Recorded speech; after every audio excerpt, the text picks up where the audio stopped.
je vais essayer de compléter l'excellent exposé qui a été fait précédemment. Mais je vais essayer de compléter l'excellent exposé qui a été fait en donnant un certain nombre d'éléments peut-être plus économiques et plus économiques, oui. Et je voudrais intervenir sur 3 points. D'abord, je voudrais montrer que les services publics sont très contraints sur leurs ressources, premier point. Deuxième point, que malgré tout, ils continuent à jouer leur rôle et ils continuent à atténuer les inégalités et à réduire la pauvreté. Et troisième point, je voudrais montrer que ces services publics, ils sont menacés par des politiques qui s'apparentent à une privatisation rampante de plus en plus claire et nette.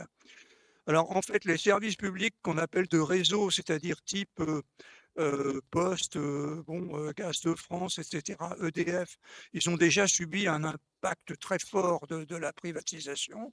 Et en réalité, peut-être que maintenant, l'accent principal de la privatisation est mis dans une autre direction, enfin ça continue sur la première, mais l'accent est peut-être mis de façon privilégiée sur l'éducation et sur la santé, et je voudrais insister sur ce point. Là, j'ai affiché la définition du service public d'un juriste qui s'appelle Léon Duguit, hein, dans lequel il dit que le service public sert à assurer ce qu'il appelle l'interdépendance sociale. Aujourd'hui, on dirait la cohésion sociale. Et ce qu'on peut dire, c'est que maintenant, les services publics, il me semble, ils ont quand même de plus en plus de mal à assurer cette cohésion sociale, ou plus de mal qu'auparavant. Et cette crise des services publics, dont sans doute elle a commencé il y a une quarantaine d'années, elle est de plus en plus visible et éventuellement dans des régions comme ici, où on se trouve confronté à des problèmes assez simples, type comment est-ce que je vais trouver un dentiste, et c'est pas très facile, comment est-ce que je vais trouver un médecin, comment est-ce que je vais trouver un spécialiste de, je sais pas quoi, un dermatologue, et on ne trouve pas facilement. Bon, alors, euh, je vais commencer par des trucs d'économie très, très embêtants, mais enfin bon, je vais faire un petit rappel sur le produit intérieur brut. Je rappelle que le produit intérieur brut, c'est la somme des valeurs ajoutées brutes à l'intérieur d'un pays, que le PIB de la France en 2023, c'était 2 800 milliards d'euros et 2 854 en 2000, j'ai mis 14, mais c'est 2024. Bon. Alors, qu'est-ce que c'est que le PIB? C'est ce qu'on appelle la somme des valeurs ajoutées brutes, donc c'est la somme des valeurs qui ont été créées dans l'ensemble du pays, à l'intérieur du pays. Alors, on peut décomposer la valeur ajoutée brute en 3 éléments: excédent brut, rémunération, et puis un élément qui est marginal qui s'appelle les impôts. Si je divise par valeur ajoutée brute, j'obtiens valeur ajoutée brute sur valeur ajoutée brute, donc ça donne 1 ou 100%. Excédent brut divisé par valeur ajoutée brute, c'est ce qu'on appelle le taux de marge brute. Et si je divise impôt par valeur ajoutée brute, c'est la part des impôts dans la valeur ajoutée brute. Donc en fait, la valeur ajoutée brute, elle peut être décomposée en 3 parties, dont une qui est tout à fait secondaire. En fait, la valeur ajoutée brute, il y a une partie qui représente la marge ou le profit, et en 2023, c'est 33%. Il y a une partie qui représente les rémunérations. Alors attention, les rémunérations, ce n'est pas les salaires, hein. Et puis il y a une troisième partie qui est assez marginale et qui a beaucoup diminué depuis que M. Macron est au pouvoir, et qui est des impôts marginaux sur la production et les salaires, à peu près 2%. Alors les rémunérations, ce n'est pas les salaires, parce que les rémunérations, c'est les salaires plus les cotisations salariales employés plus les cotisations salariales salariés. Et ce qu'il faut savoir, c'est qu'en France, ces 2 cotisations, ce qu'on ne dit pas toujours, appartiennent aux salariés et font partie de leur rémunération, même si de fait, ils ne les touchent pas de façon immédiate, et même s'ils les touchent seulement de façon différée. Voilà. Alors, pourquoi est-ce que j'ai introduit ce taux de marge? C'était pour dire que tout simplement, la situation des entreprises françaises n'est pas du tout catastrophique, et j'ai voulu donner le taux de marge d'une période qui était glorieuse. Enfin, pour le capitalisme français, c'était fantastique. C'était la période des années 60, et puis comparé à une période plus récente. Voilà. Donc j'ai comparé les années 61-70. Il y a de très bonnes séries à l'INSEE qui donnent tous ces taux depuis 1949. On voit que, par exemple, le taux de marge moyen en 1961-70, chaque année, c'était 29%, et qu'en 2014-2023, c'est 31,3%. C'est-à-dire que le taux de marge, depuis une dizaine d'années, il est plus élevé que ce qu'il était dans les années 60. Et que donc la situation n'est pas très, très dramatique pour la majorité des entreprises françaises. Deuxième élément, il y a ce qu'on appelle le taux d'autofinancement des sociétés, des sociétés non financières, c'est-à-dire banques et assurances exclues, c'est-à-dire le taux épargne sur investissement. Alors, ce taux épargne sur investissement, ça explique dans quelle proportion l'épargne est financée par l'investissement. Dans les années 61-70, ce taux était de 75% environ, c'est-à-dire que les entreprises, pour investir, étaient obligées de recourir à qui? Aux banques. Et à l'époque, quand on enseignait l'économie, on disait que les banques servaient à recueillir l'argent des ménages et qu'ensuite l'argent des ménages était prêté grâce à l'intermédiation des banques aux entreprises. Ce qui est merveilleux, c'est que maintenant, ce n'est plus la peine, puisque en 2014-2023, le taux d'autofinancement il est de 96%, c'est-à-dire qu'on n'a plus vraiment besoin des banques et que le taux d'autofinancement il est supérieur à 100% en 2014, en 2015, en 2021. C'est-à-dire que qu'est-ce que font les entreprises de leur épargne? On ne sait pas trop. Elles vont aller spéculer, faire des petites affaires à l'étranger, etc., etc. Alors, en ce qui concerne les entreprises du CAC 40, la situation n'est pas dramatique non plus, malgré une situation annoncée très mauvaise en 2024. En 2023, les profits du CAC 40 étaient de 154 milliards d'euros et ils sont tombés en 2024 à 133 milliards. Bon, ça va quand même. Avec par exemple 18 milliards pour Total, 12 milliards pour LMH et BNP. Alors, EDF est hors CAC 40, mais il y a quand même 11 milliards, 7 milliards pour le Crédit Agricole, 5 pour Engie, etc., etc. Alors, sur ces 133 milliards de bénéfices du CAC 40, les dividendes versés sont de 73 milliards, les rachats d'actions qui permettent de faire monter la valeur de l'action sont de 26 milliards, et au total, je ne sais pas combien ça fait, mais il doit rester 34 milliards éventuellement pour investir. Donc, première conclusion, situation des entreprises pas très catastrophique, même si c'est vrai, il y a eu une récession depuis 6 mois ou 1 an. Alors, bon, j'en viens maintenant à la ventilation des dépenses publiques. Alors, j'ai utilisé quelque chose qui est toujours dans les séries de l'INSEE, qui est assez intéressante. Il donne une ventilation des dépenses des administrations publiques en 10 catégories, hein, avec le total. Et j'ai pris la dernière année disponible 2023 et j'ai pris une année beaucoup plus ancienne, 2010, dans l'idée de comparer et de voir un petit peu les évolutions qui évidemment affectent certainement le service public. Alors la première remarque qu'on peut faire, c'est que le total des dépenses des administrations publiques, contrairement à ce qu'on peut imaginer, il n'a pas vraiment augmenté de 2010 à 2023, puisqu'il a perdu à peu près 1% entre 2010 et 2023, c'est-à-dire que les administrations publiques dépensent un petit peu moins du PIB qu'elles ne dépensaient en 2010. Bon, pas beaucoup, mais bon. Alors évidemment, on peut trouver que ce chiffre qui est de l'ordre de 57%, il est tout à fait extravagant et que les administrations publiques dépensent beaucoup trop d'argent public. Hein, c'est ce qu'on entend, il suffit d'ouvrir un petit peu sa télévision. La France est le pays du monde où je ne sais pas quoi, où la situation est la plus triste, puisqu'on gaspille et on jette l'argent public par les fenêtres.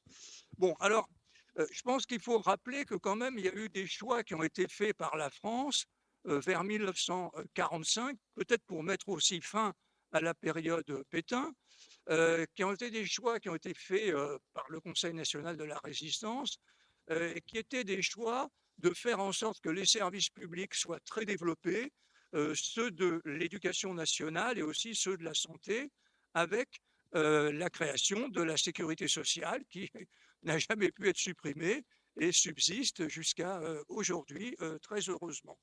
Alors, je pense que ce n'est pas une mauvaise chose que l'État paye pour l'éducation et la santé, Et je crois que le plus simple, c'est de comparer à des pays comme les États-Unis, dans lesquels cette éducation et cette santé sont beaucoup plus largement privées. On voit qu'aux États-Unis, par exemple, les dépenses de santé en pourcentage du PIB sont pratiquement 2 fois plus élevées qu'en France, et avec des résultats d'indicateurs de vie ou d'espérance de vie qui sont plus faibles, hein.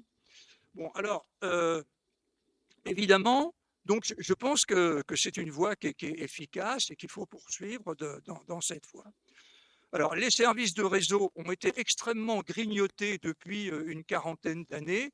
En fait, ça a commencé de la façon suivante. On commence par couper le service public en deux. Euh, Celui qui a commencé, c'est la Poste. C'était la Poste et Télécommunications. Puis on a dit, oh, il vaut mieux couper en deux. Il vaut mieux couper en deux. Et qu'est-ce qu'on a fait? On a gardé d'un côté pour le service public, c'était pas rentable, la Poste, et on a donné les télécommunications à des choses qui ont été progressivement privatisées, Orange, etc. Et après, ça a continué à peu près comme ça pour toutes les entreprises de réseau. Ça continue encore, mais ça va quelquefois si loin que l'État ne veut pas, puisque aujourd'hui, l'Europe demande à la France de privatiser ses barrages hydroélectriques. Voilà. Mais apparemment, même l'État français se dit, non, moi je veux pas. Bon. Alors, les services publics de réseau ont été pas mal réduits, même très fortement réduits. Je crois qu'aujourd'hui, euh, la cible, c'est beaucoup plus l'éducation et la santé, hein. Bon, alors, je reviens sur quelques chiffres que je reprends quand même, peut-être un par un. Premier point, services généraux des administrations, 7,4% et 6,2%. C'est en fait le fonctionnement global de l'administration. Alors, on dit ils font rien, mais alors ils font rien, mais ils sont quand même de moins en moins nombreux, ils sont de moins en moins payés, hein. Et on voit sans doute ici l'effet peut-être peut-être de la réduction, la fermeture de certains endroits où on pouvait aller payer ses impôts, etc. Le fait que des sous-préfectures sont fermées, etc., etc., hein. Ou le fait que quand on va aux impôts, c'est de plus en plus difficile, on ne peut pas y aller comme ça, ou on téléphone à l'administration, faites un, faites deux, faites trois, enfin bon, vous voyez ce que je veux dire, hein.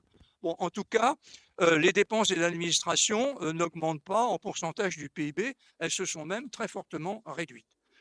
La défense, bon, ça a plutôt baissé, mais c'est remonté en 2024 et 2025 autour de 2% du PIB. Bon, ordre et sécurité publique, ça stagne, 1,7%. Affaires économiques, j'aborde pas, je vais en parler après, mais c'est très intéressant, ça a augmenté, je ne sais pas si vous comprenez pourquoi, j'en suis pas sûr. Protection de l'environnement, euh, on est passé de 0,9 à 1%, mais je crois que depuis 2024, ou plutôt début de 2025, un certain nombre de mesures qui ont été prises font que, à mon avis, fin 2025, on sera retombé à 0,9 ou peut-être à 0,8, hein. Notamment les mesures qui ont été prises, je ne sais pas quoi, contre l'Office français de la biodiversité, etc. Alors, le logement, on dit qu'il y a des problèmes de logement, que la construction sociale ne va pas bien. On passe de 1,4 à 1,2. Bon, c'est pas très favorable non plus. Il faut comprendre que, évidemment, ça paraît comme des petites diminutions, mais bon, ça finit par peser globalement, d'autant qu'il y a des gens qui ont des salaires, on ne peut pas diminuer leur salaire comme ça, donc ça va être les investissements qui vont diminuer.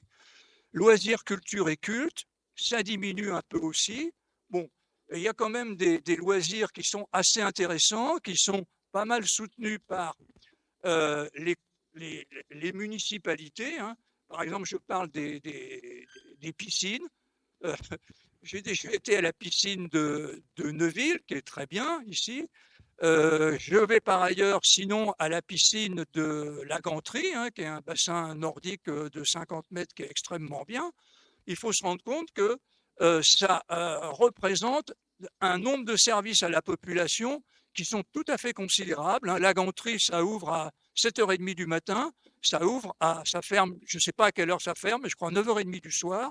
Et il y a des élèves qui viennent, il y a des associations, il y a un nombre de gens incroyables qui viennent là-dedans. Bon. Alors, la santé, euh, ça augmente un petit peu, mais comme vous le savez, comme la population vieillit, ça ne veut pas dire que c'est idyllique, hein, dans le secteur.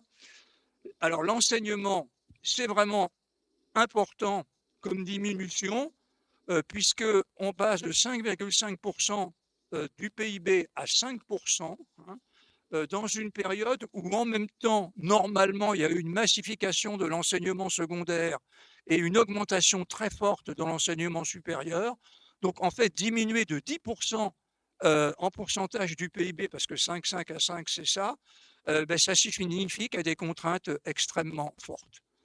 Alors, protection sociale, il y a une petite diminution. Protection sociale, on voit que c'est quelque chose d'énorme, hein, c'est énorme. C'est-à-dire qu'il y a 23% du PIB qui passe en protection sociale, hein. La protection sociale, c'est quoi? C'est le RSA, c'est toutes les allocations de salaire unique, c'est les allocations d'adultes handicapés, etc. C'est des sommes considérables, hein, bon. Et elles ont été bon, légèrement diminuées, mais elles se maintiennent quand même à un niveau très élevé aujourd'hui. Et bon, moi, je pense que c'est une bonne chose.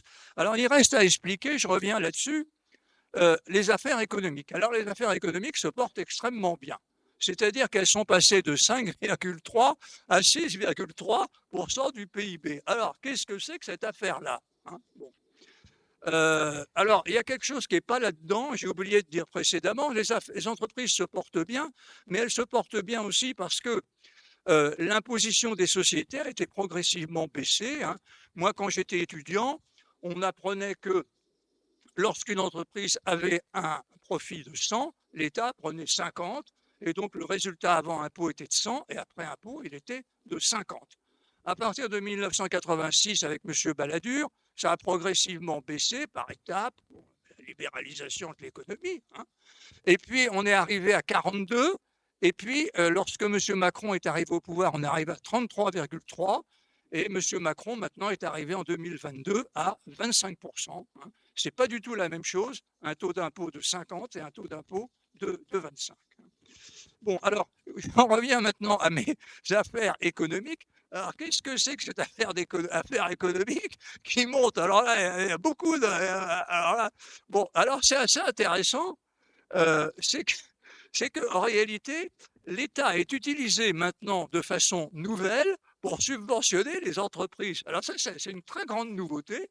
C'est très fort, ça. C'est vraiment très, très fort. C'est-à-dire qu'avant, on avait l'idée que l'État prenait aux riches pour donner aux pauvres, et maintenant, eh ben, on a inventé l'idée qui est plutôt nouvelle, c'est qu'il vaudrait mieux prendre aux pauvres, aux classes moyennes, pour donner aux riches, et que ce serait beaucoup plus efficace, parce que ça permettrait un déversement, je ne sais pas quoi. Bon. Alors, alors qu'est-ce que c'est? Alors, c'est quand même 60. Alors là, en gros, il y a deux gros postes, c'est les exonérations de cotisations sociales. C'est-à-dire qu'en 2024, il y a eu 76 milliards d'exonérations de cotisations sociales, hein, plus 15 milliards. Alors, un premier niveau, 76 milliards, et un deuxième niveau, 15 milliards sur des compléments du salaire. Bon, là, on peut en discuter sur les tickets restaurants, sur les comités d'entreprise, etc. Mais enfin, j'en reste à 76 milliards, ça fait 3% du PIB. Et alors, c'est très fort parce que c'est considéré comme un prélèvement obligatoire, mais ensuite, c'est prélevé mais non perçu. Donc, ça intervient dans les prélèvements obligatoires.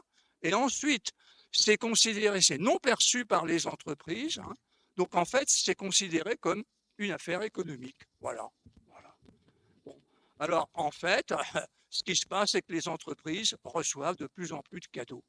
Le deuxième facteur un facteur qui est un peu moins important quand même, c'est l'histoire du crédit impôt recherche, qui représente à peu près 8 milliards d'impôts. Alors qu'on aide la recherche des entreprises, c'est certainement pas mal, mais en fait, il faut savoir que ces crédits impôts recherche, mais en réalité, quand on s'intéresse à la recherche, moi avant j'intéressais à ça, il y a la recherche et le développement. Et, et alors le développement, bon, je veux bien que Sanofi fasse des recherches, bon, il fait des recherches, bon, c'est très bien, bon, sur des nouveaux vaccins, bon. Mais il y en a beaucoup, ils ne font pas tellement de la recherche, ils font du développement. Et alors qu'est-ce que c'est le développement? Alors, c'est par exemple, les constructeurs automobiles, ils font de restyling de voitures. Ils vont présenter le nouveau modèle de l'année. Alors, ils changent la calandre, voilà, et puis c'est un développement très, très important. Et puis même en matière commerciale, il y a des innovations commerciales, bon, qui peuvent passer comme du développement, et alors ça permet des déductions d'impôts. Voilà. Donc, voilà. Bon. Euh, bon, si c'est trop long, je m'arrête. Bon, alors ça, c'était la première partie. Deuxième partie, c'est sur le service public et la redistribution. Alors, je voudrais quand même m'opposer un peu à l'idée que les services publics ne servent à rien. Euh, En fait, on ne paye pas pour l'école. Et dans un sens, c'est un petit côté malheureux parce que les gens pensent que ça ne vaut rien et on ne paye pas grand-chose pour la santé. Et les gens pensent aussi que bon, les services d'éducation et les services de santé, ils n'ont aucune valeur, ils ne coûtent rien à personne, que déjà on est bien gentil de payer les fonctionnaires qui sont dedans, qui sont de grands feignants. Bon, alors, en fait, c'est beaucoup plus compliqué que ça parce que en fait, on sait très bien, et l'INSEE évalue la valeur des services publics, hein, et elle évalue la dépense par élève ou par étudiant chaque année. Et alors, c'est 8 500 € dans le primaire, c'est 11 500 € dans le secondaire, et c'est 12 500 € dans le supérieur. Ce qui veut dire que un élève qui arrive au niveau bac, même s'il n'a pas obtenu son bac, il a passé 2 années en maternelle, il a passé 5 années en primaire, 7 dans le secondaire, il a passé 14 ans, il a reçu combien? À peu près 150 000 € en prestations de l'État. Souvent, il l'ignore. Hein. Bon. Alors, bon, euh, bon, donc c'est assez intéressant cette idée c'est de maintenir l'idée que l'argent qui va dans la santé et dans l'éducation n'est pas quelque chose qui est jeté par la fenêtre. Hein. Et que, bon. Alors, l'INSEE fait un truc qui est assez intéressant, c'est que dans les dépenses publiques, il différencie les dépenses qui sont dites individualisables et les dépenses non individualisables. Alors, les individualisables, c'est l'éducation et la santé. Pourquoi? Parce qu'on sait qui y a dans la classe, hein, et on sait également, normalement, si on opère quelqu'un, on enlève un appendice, on sait qui c'est. Quelquefois, il y a des erreurs, mais enfin, en principe, il ne doit pas y en avoir. Bon. Donc, on sait qui sont les élèves, qui sont les patients, et on sait également à quel groupe social ils appartiennent, etc., etc. Donc, à partir de là, on peut essayer de voir quelles sont les redistributions qu'opèrent à la fois les transferts financiers et aussi les transferts de services publics. Alors, le, dans le temps, l'INSEE avait créé un... Oui, je n'ai pas fini sur mon truc précédent. Mais bon, alors, je reviens sur ma dépense intérieure d'éducation. Je reviens quand même un petit peu là-dessus parce que, bon, j'ai dit tout à l'heure que la dépense d'éducation, c'était 5% du PIB. Mais la dépense d'éducation publique, hein, mais la dépense intérieure d'éducation, c'est un petit peu différent parce que dans la dépense d'éducation, il y a plein d'intervenants. Il y a la dépense publique et on oublie un peu que la dépense d'éducation, ce n'est pas que l'État central. Puisqu'on parle des collectivités locales, l'État central, c'est à peu près 60%, mais les collectivités territoriales, c'est 23%. Hein. Les entreprises, c'est 10% à cause de genre des FPA ou des choses comme ça. Et les ménages, c'est 7,9%. Bon, alors, pour revenir à ma consommation élargie, l'INSEE avait commencé dans le temps à faire un... Ah oui, alors je reviens. Là, c'est encore l'éducation. Euh, voilà. Là, j'ai un petit schéma. Je ne sais pas si on voit. Il y a une courbe qui monte et ça a l'air d'aller très, très bien. Ça a l'air d'aller très, très bien. C'est les dépenses intérieures d'éducation. Elles montent toujours, toujours. Depuis 20 ou 30 ans, elles n'ont l'air que de monter. Et là, pratiquement, elles atteignent 200 milliards d'euros. Et si ça continue à aller aussi bien que ça, elles vont franchir le mur des 200 milliards d'euros. Mais quand on regarde le truc en rouge, c'est un petit peu moins bien parce que c'est la dépense intérieure d'éducation qui est en pourcentage du PIB et on voit qu'elle a atteint un maximum de 8% du PIB vers 1995 et que maintenant elle est retombée à 6,7, c'est-à-dire qu'elle est redescendue au niveau de 1980, à un moment où il y avait beaucoup moins d'élèves et d'étudiants. Bon, voilà. alors, donc j'ai dit, l'INSEE avait inventé un concept autrefois qui était celui de consommation élargie des ménages. Alors c'était pas mal, c'est-à-dire qu'on rajoutait dans la consommation des ménages les consommations individualisées de santé et d'éducation. Et alors, ça permettait de montrer que quand même, ben, cet argent, il n'est pas vraiment jeté par la fenêtre, quoi, hein. Bon, on ne jette pas l'argent par la fenêtre. Alors, ils ont renoncé à cet indicateur, peut-être qu'ils n'ont pas réussi à l'imposer au plan international, mais ils ont construit, mais c'est tout récent, un indicateur qui est assez intéressant, qui est un indicateur un indicateur qui indique les inégalités avant et après redistribution monétaire et par service public. Alors, je m'explique. Il y a ce qu'on appelle une distribution primaire des revenus. C'est ce que vous recevez comme salaire, éventuellement comme retraite. Et puis ensuite, il y a une première redistribution, en ce sens que vous avez des impôts et vous recevez éventuellement différentes allocations. Ça, c'est une redistribution qui est monétaire. Et cette redistribution monétaire, elle va permettre de distribuer les allocations de salaire unique, le RSA, etc. Bon, alors, d'habitude, on tient compte toujours de cette première redistribution. Mais l'idée qu'ils ont eue, qui est assez intéressante, c'est de tenir compte en même temps des redistributions monétaires et des redistributions par les services publics. Alors, je donne le résultat qui est assez intéressant. Vous avez en bleu, c'est la population qui pauvre. C'est 13% de la population qui est en dessous du minimum de pauvreté, avec un revenu annuel qui est vraiment pas très élevé, 6 980 €, ça fait de l'ordre de 500 € par mois, hein, c'est pas très élevé. Hein. Et puis vous avez la 10% la plus élevée, le plus élevé, les plus riches qui ont un revenu. Alors, c'est pas par personne, c'est par unité de consommation. Peut-être qu'il faut que j'explique. Ce qu'on appelle une unité de consommation, c'est quelque chose pour tenir compte des ménages. C'est-à-dire que on considère que dans un ménage, le premier, je n'ai pas dit l'homme, hein, mais le premier du ménage, c'est 1, le deuxième, c'est 0,8, et ensuite, les enfants, c'est 0,6, 0,6.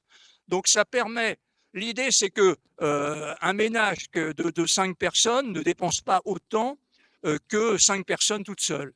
Donc, c'est pour l'idée, pour tenir compte de tout ça. Hein. Donc, ici, c'est calculé par unité de consommation. Alors, revenu par unité de consommation des pauvres, 500 € par mois, et les riches, c'est quand même 10 000 € par mois et par unité de consommation. Alors ensuite, on fait intervenir la redistribution monétaire. Vous voyez, vous avez ici deux flèches verticales. Alors, il y a des flèches bleues qui font augmenter le revenu. La première flèche bleue qui monte, elle est petite, à 4 730. C'est les redistributions monétaires pour les pauvres qui font monter de 4 730. Et la deuxième flèche, c'est la redistribution par les services publics pour les pauvres qui fait monter de 18 350. Alors pourquoi? Ben, vous imaginez quelqu'un qui a une famille monoparentale et qui a 2 enfants, comment est-ce que son revenu peut augmenter de 20 000? Ben, s'il a 2 enfants à l'école et que l'école vaut 10 000 €, ben, ça fait remonter de 20 000. Alors, ce qui est assez intéressant, c'est que d'un côté, quand même, il y a une redistribution réelle qui s'effectue à la fois par le monétaire et par les services publics, et que, bon, alors les riches ne sont pas tellement touchés ils sont pas touchés puisque c'est à peu près pareil pour eux deux. Hein. Alors, il y a marqué ici multiplié par 18, c'est-à-dire que la répartition avant impôt, c'était les riches touchent 18 fois plus que les pauvres, d'accord, de revenus.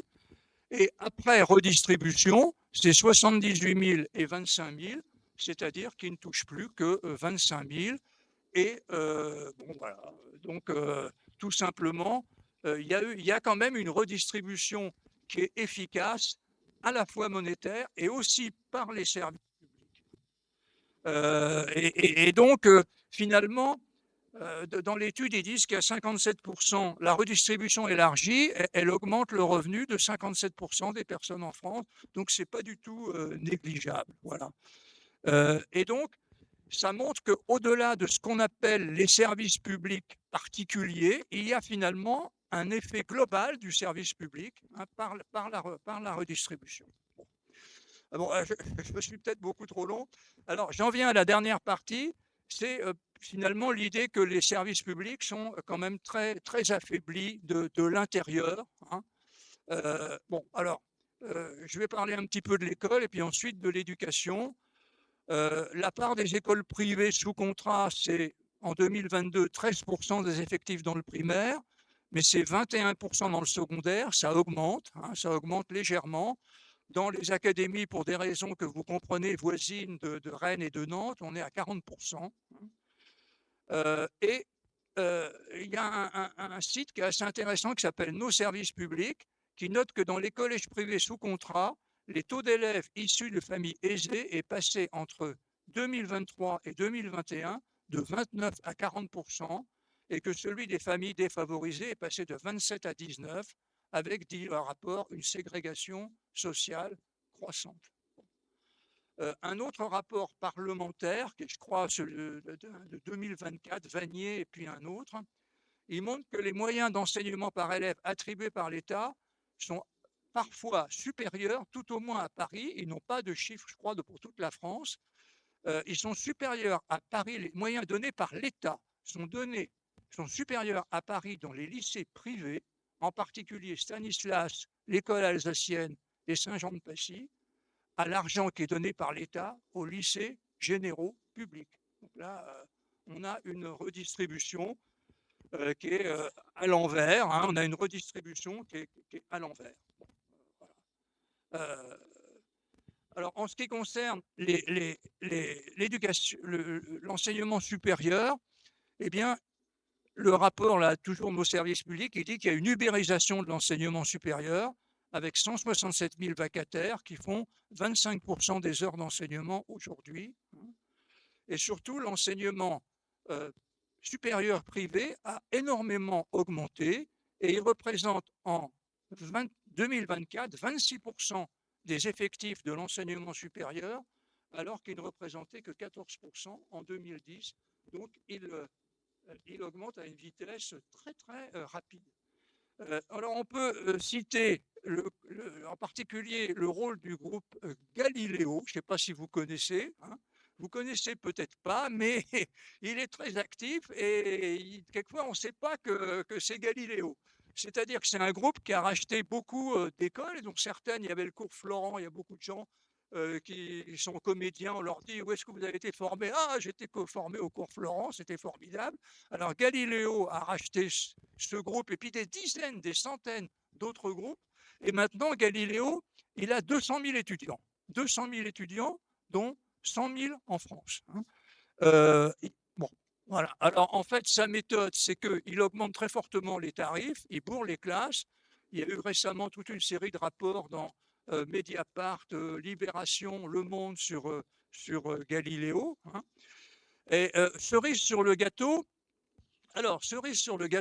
Galileo, il est contrôlé apparemment par des fonds privés d'investissement, en particulier Madame Bettencourt. Mais cerise sur le gâteau, il y a quand même une autre banque qui s'appelle la Banque publique d'investissement, c'est quand même formidable, qui détient 9% du capital de Galileo. Par ailleurs, une des administratrices de Galileo, c'est Madame Muriel Pénicaud, qui est ancienne ministre du Travail. Hein. Voilà. Alors Galileo a été convoqué, je crois, il y a 2 ou 3 jours au ministère de l'Enseignement supérieur, mais je ne sais pas si Madame Borne va engueuler Madame Muriel Pénicaud, je ne crois pas du tout. Bon. Alors, en ce qui concerne les services de santé, il y a aussi des mouvements importants et les groupes financiers ont très largement pénétré le secteur de la santé depuis 1980. le secteur privé qu'on appelle lucratif, le mot n'est pas très élogieux. Moi, j'aimerais pas travailler dans un service de santé lucratif. Enfin bon, il est passé il est passé de 25% il y a 10 ans à 35% aussi aujourd'hui de l'offre de soins. Et il y a 4 groupes qui représentent une grande partie de la santé lucrative, qui ne sont pas très connus, hein, qui s'appellent Ramsay, Elzan, Vivalto, Amalviva.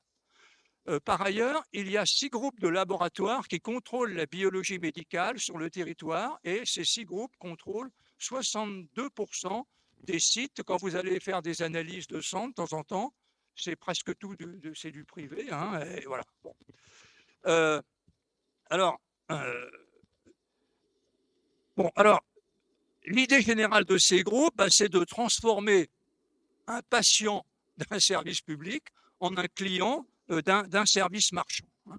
Bon, et à la limite, aujourd'hui, la différence public-privé s'estompe. Vous avez un accident de la route, vous vous retrouvez dans un lieu de santé, et puis on vous demande où vous êtes. Vous êtes dans un truc privé, vous n'avez pas demandé, mais il y a une carte de santé qui est commune à tout le monde. Bon, ben voilà. Hein, bon. Alors, en fait, il se développe énormément, ces groupes de santé, et ils profitent beaucoup de la fermeture progressive des hôpitaux publics, hein, et de leurs services d'urgence. Alors, il faut bien savoir que ces groupes privés, elles sélectionnent les types d'interventions avec, on dit en général, avec des actes courts et répétitifs, vous voyez, genre des hernies, avec peu de suivi, avec des actes rentables. Et puis, tous les gens qui ont beaucoup de pathologies, plusieurs pathologies, des maladies chroniques, oh là là, allez donc voir à l'hôpital, nous, ça ne nous concerne pas. Hein. J'ai un copain, moi, ça lui est arrivé comme ça, et il a eu un accident de voiture, après il a un problème au cerveau, il a été voir à la Providence, le médecin a été voir 3 fois, oh ben écoutez, votre affaire est très très compliquée, donc allez voir à l'hôpital public. Bon, alors, les groupes privés représentent aujourd'hui 53% des séjours en chirurgie.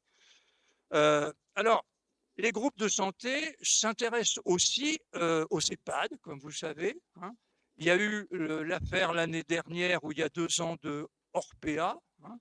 Mais on n'a pas beaucoup dit que Orpea, moi je ne le savais pas non plus avant de préparer ici, Orpea, il contrôle un autre réseau, je ne savais pas moi, qui est énorme, avec Clinéa. Je sais pas si vous connaissez ça. Alors, Clinéa, il y a plus de 1000 établissements de santé mentale.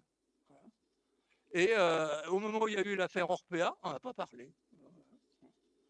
De la même façon, Doctolib, aujourd'hui, qui est une entreprise privée, contrôle très largement le système de rendez-vous, contrôle un grand nombre de renseignements qui sont des renseignements personnels, au point qu'on peut se demander pourquoi ce n'est pas un établissement public qui les contrôle. Hein. Alors oui, je voudrais souligner quand même que l'implantation des cliniques et des établissements de santé, c'est quand même, il y a des inégalités régionales qui sont extrêmement fortes. Alors ici, dans la région, ce n'est pas le pire, mais il faut souligner qu'il y a des régions où ça va très très bien. Par exemple, moi j'ai de la famille qui est dans le sud des Landes et vers Bayonne, et alors là, eh ben, vous voulez avoir des rendez-vous à Bayonne, il n'y a aucun problème, vous avez un dentiste en 2 jours, il n'y a rien du tout, il y a une énorme clinique Bellara qui s'est créée à Bayonne. Entre Dax et Saint-Jour, il y a un énorme établissement qui, en pleine campagne, est en train de s'établir. Hein. Eh bien, tout simplement, pourquoi parce que c'est un endroit où il y a des clientèles assez rentables. Par ailleurs, il y a plein de médecins qui viennent par là, donc ils demandent d'être employés. En revanche, il n'y a pas tellement d'implantation en plein Massif central. Hein. Je ne sais pas si vous vous en êtes aperçu. Alors, ces cliniques de santé, elles posent un problème aussi de continuité. Il y a un exemple qui n'a pas été donné ici sur FR3 Poitou-Charentes, mais moi j'étais dans Aquitaine, et un exemple intéressant, que fin février, il y a un groupe de santé qui s'appelle Sagéo, qui avait une quarantaine d'établissements, et là, le pauvre, il est en redressement judiciaire. Alors la conséquence, c'est qu'à Agen, il venait d'implanter Sagéo un centre de soins où il y avait 3000 personnes. Et là, il vient d'annoncer aux 3000 personnes que finalement, leur santé ne devait pas être très très rentable. Bon, donc, voilà, donc ça va fermer. Qu'est-ce qu'ils vont faire? Bon, ben voilà. Je crois que il faut peut-être réfléchir un petit peu sur ce que, en matière de santé, hein, les groupes privés, ils ne sont pas là pour la santé des gens, ils sont là pour gagner de l'argent, même s'ils peuvent utiliser des gens qui sont tout à fait compétents et qui font de très bonnes opérations, hein. Mais ils ne sont pas plus efficaces que les hôpitaux et leur profit résulte beaucoup d'une sélection des tâches et, dans une certaine mesure, d'une exploitation parasitaire des grilles tarifaires de la sécurité sociale. Par ailleurs, il faut bien voir que, au-delà du profit, les institutions qui interviennent en santé sont amenées, pour faire face à la concurrence, à développer des campagnes de publicité qui coûtent très cher et qui profitent aux publicitaires. Et c'est le cas des mutuelles de santé. Peut-être que quand on adhère à une mutuelle, il faudrait d'abord lui demander quelle proportion de ses dépenses elle consacre à la publicité, ce qu'elle ne dit en général jamais, mais ça coûte extrêmement cher, hein. Euh, et à cet égard, la sécurité sociale est quand même assez exemplaire parce que la sécurité sociale ne fait aucune publicité. Vous n'avez jamais vu de publicité adhérer à la sécurité sociale. Il n'y en a jamais. Pas de sélection de clientèle. Elle accueille tout le monde et elle rembourse. Et lorsque le gouvernement décide des remboursements de la sécurité sociale avec des déremboursements qui vont aller en général vers les mutuelles, eh bien, il y a deux effets négatifs. D'abord, il y a une proportion de la population qui n'a pas de mutuelle et qui ne sera pas remboursée. Et puis ensuite, finalement, ceux qui sont dans les mutuelles, ça va permettre aussi, pas seulement, mais d'augmenter les dépenses publicitaires des mutuelles, hein. Bon, alors je vais finir parce que je suis un peu trop long, mais je voudrais dire pour finir que les services publics ne sont pas moins efficaces que les services privés, hein. Il y avait un prix Nobel d'économie qui s'appelait Herbert Simon, qui a dû mourir il y a un certain temps maintenant, qui disait que la motivation peut être supérieure dans le public parce que le salarié, il peut plus facilement s'identifier à l'intérêt général qu'il sert que le salarié du privé. Qu'est-ce qu'il se dit? Si je travaille bien, les dividendes de mon groupe dans lequel je travaille vont augmenter. Et ce n'est pas une motivation qui est tout à fait formidable, hein. Moi, j'avais un cousin qui était commercial au début de sa carrière, et puis il vendait du papier WC, vous voyez. Alors, vous vendez du papier WC en gros, bon, alors vous gagnez votre vie, mais enfin, vous n'êtes pas forcément extrêmement motivé par le type de travail que vous faites, et on peut penser qu'un enseignant dans une école, il est quand même plus motivé par le type de tâches qu'il remplit. Bon, je crois que les services publics, ils ont deux défauts pour certaines élites dirigeantes. D'une part, ils exercent un effet d'éviction vis-à-vis du privé, c'est-à-dire que tout simplement, lorsqu'il y a un hôpital public, ça gêne le redéploiement du privé et le privé aura beaucoup moins de place. Et d'autre part, eh bien, les entreprises et les plus aisés de la population ne veulent pas payer des impôts sur les sociétés ou des impôts sur le revenu pour les services publics et pour leur redistribution élargie. Bon, voilà, je m'arrête là. Je vous remercie de m'avoir écouté et j'espère avoir montré, mais peut-être pas, que les services publics, c'est mon avis, ils doivent être défendus et soutenus.